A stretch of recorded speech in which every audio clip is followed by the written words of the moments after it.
अगर तुम उसकी वकालत करने आए हो ना तो मैं एक लफ्ज भी नहीं सुनूंगी। नहीं, मैं तुम्हें सुनने आई हूँ।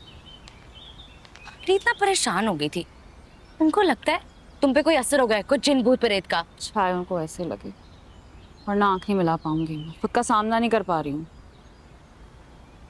तुम रिग्रेट कर रही हो, लेकिन ऐसा उसकी गलती भी नहीं है। तुमने शुरू कर दी उसकी वकालत करना। वकालत नहीं करी, हेल्प कर रही हूँ तुम्हारी। और भाड़ में जाए वो, तुम खुद को क्यों ब्लेम कर रही हो? स्टूपिड कैसे हो सकती हूँ मैं?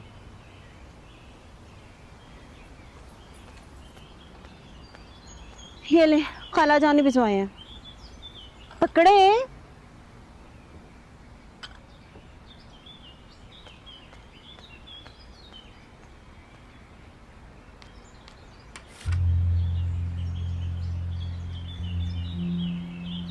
निशा, ना तुम स्टूपिड हो और ना ही किसी ने तुम्हारे साथ फ्लर्ट किया है।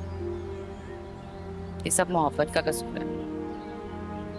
मोहब्बत ही है जो आपसे झूठ बुलवाती है। ये मोहब्बत ही है जिसकी वजह से अब अपनी सारी कमजोरियां, खामियां, बंदा अपनी औकात सब कुछ भूल जाता है। अजीब सा हीरोइज्म है इसमें। लेकिन तुम सब कुछ भूल गई। तुम्हारा सोशल स्टेटस, कल्चर, झटक दिए तुमने सारे सवाल।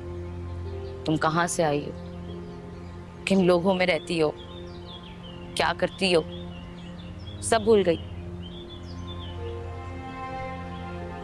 और इतनी लंबी छलांग मारती तुम। इतनी लंबी छलांग नहीं लगाती मैं अगर तुम धक्का नहीं देती।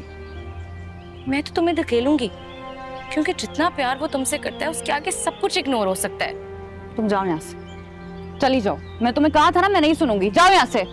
चीट किया उसने तुम्हें, इंसल्ट किया, झूठ बोल रहा था वो तुम्हारे साथ, टाइम पास कर रहा है। यही सुनना चाहती थी, अब खुश हो? टिका कर सुना के आई हूं मैं। लेकिन ये सब उसका कसूर भी नहीं है। It's all about cultural differences, and this one it's a huge difference. वो भी चाहता तो तुम्हारी बहुत सी चीजों से हैरान हो सकता था, ऑफेंड हो सकता था, और सोच सकता था कि शायद मैं इसके साथ गुजारा नहीं कर सकता। लेकिन वो रुका, because love matters. ये मोहब्बत ही है जो सारे स्टेटस और ये कल्चर, इन सब डिफरेंसेस को पार करवाती है। बड़ी से बड़ी गलती, बड़े से बड़ा भंड, सब कुछ माफ करवाती है। और अगर मोहब्बत ना हो तो इंसान छोटी सी छोटी गलती भी बर्दाश्त नहीं करता। ऐसा तुम किसी की ना सुनो, तुम अपनी सुनो। तुम मुझसे प्यार करती हो? नहीं, आई मेड अ मिस्टेक, बहुत बड़ी गलती हुई है। आंटी कैसी हैं? ठीक है, असाइनमेंट क्या मिला यूनिवर्सिटी में? भेज दूंगी। नहीं, ये वाला नहीं चाहिए मुझे, ये रखो। अब उसकी कमीज के बटन दूं? हाँ दे दो। अरे माहिन, आ जाओ बेटे, आओ बैठो। क्या कह रही है? आंटी आप इतना परेशान क्यों हो रही हैं? नहीं, तुमने उसकी हालत नहीं देखी बेटे? आंटी 4 समोसों में से 3 समोसे और आधी पकौड़ों की प्लेट वो खा चुकी है, और आप कह रही हैं हालत। वो समोसे पकोड़े मैंने बनाए थे। कैसे बने थे? तनवीर तुम जरा जाओ, बर्तन बर्तन धो। अच्छा। चलो जाओ। बटन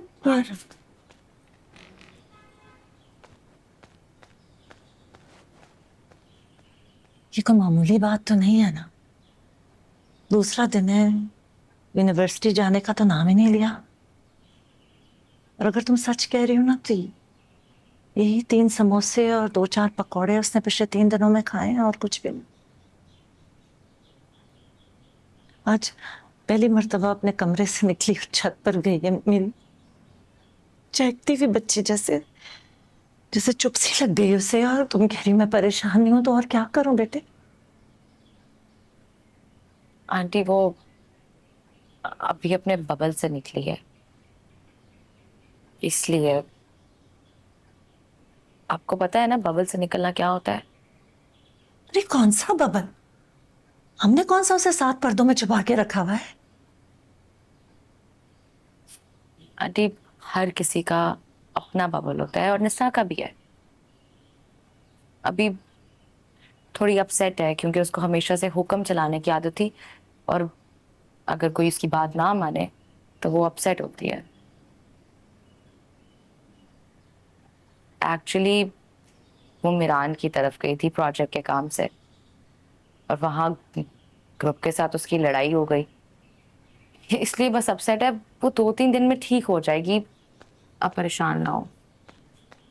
ये किचन में कुछ पकौड़े और समोसे बचे हुए पड़े थे, और तो किसी ने खाने नहीं, आप खा लें। No thank you. वाह, ले जाओ ले जाओ।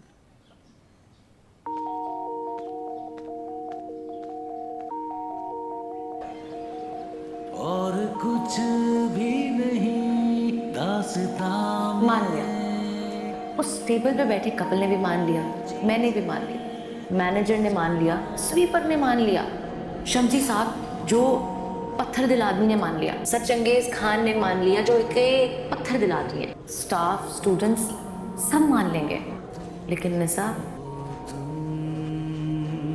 वो हो तुम, वो हो तुम, वो हो तुम, वो हो तुम, वो हो तुम, वो हो तुम।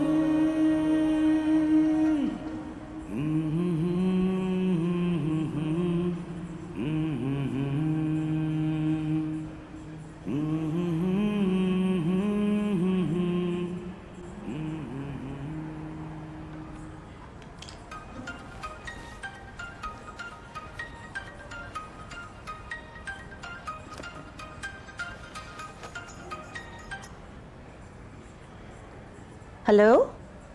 आप निशा की अम्मी बात कर रही हैं? जी जी। मैं गुलमेहर बात कर रही हूँ। कौन? मीरान के घर से। अरे माफ कीजिएगा, मैं आपको पहचानी नहीं। आप ही का तो जिक्र हो रहा है कल से हमारे घर में, और देखें जरा मुझे। नहीं, ऐसी कोई बात नहीं है। कैसी हैं आप? अल्लाह का शुक्र है, बिल्कुल ठीक हूँ। आपके घर में सब खैरियत? जी, सब खैरियत है। देखें जरा, मेरे तो वहमो गुमान में भी नहीं था कि आप मुझे फोन करेंगी। कोई मसला नहीं है। मैं ना निशा को एक्चुअली काफ़ी दफ़ा कॉल कर चुकी हूँ, लेकिन गो थ्रू नहीं हो रहा। जी जी, वो पता नहीं क्या हो गया है, उसका फोन ही खराब हो गया है। और मामू जान को भी कई बार कॉल करी तो उन्होंने उठाया नहीं, तो मैंने मीरान से आपका नंबर ले लिया। जी, मामू जान तो सो रहे हैं, और कल से आपकी तारीफें करते थक नहीं रहे अब। That's very kind of him. दरअसल बाबा साईं याद कर रहे थे उन्हें। वो उठते हैं तो मैं उन्हें बताती हूँ। जी, वो ना बाबा साईं ने निशा को बोला था कि किसी डॉक्टर से बात करेंगे आपके अपॉइंटमेंट के लिए।